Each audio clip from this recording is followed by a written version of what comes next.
18টি জেলায় 30টি উপজেলায় প্রথম পর্যায়ে হাম রুবেলার ক্যাম্পেইন শুরু হয়েছে। এরপরে 12ই এপ্রিল 4টি সিটি কর্পোরেশনে এই হাম রুবেলা ক্যাম্পেইন শুরু হয়েছে। আমরা যদি একটু ব্যাকগ্রাউন্ড দেখি, আসলে হঠাৎ করে এই হাম রুবেলার প্রাদুর্ভাব খুব বেশি হয়েছে এবং আমরা জানি ইতিমধ্যে বাংলাদেশে প্রায় হাম রুবেলায় তো আমরা সেই কারণেই জরুরি ভিত্তিতে আসলে এই হাম রুবেলা ক্যাম্পেইনের আয়োজন করা হতে পারে। খুব দ্রুত কোনো ক্যাম্পেইন সম্ভবত হয় না, কিন্তু তারপরেও এই ট্রান্সমিশন প্রিভেন্ট করার জন্যই কিন্তু হাম রুবেলা ক্যাম্পেইন দ্রুততার সাথে আয়োজন করা হয়েছে।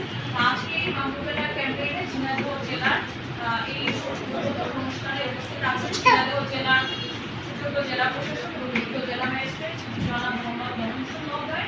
আরও উপস্থিত আছেন ঝিনাইদহ জেলার সুযোগ্য সিভিল সার্জন ঢাকা মোহাম্মদ কামরুজ্জামান, উপস্থিত আছেন ঝিনাইদহ জেলার স্থানীয় সরকার পরিচালক সহ সদর উপজেলার উপজেলা নির্বাহী অফিসার।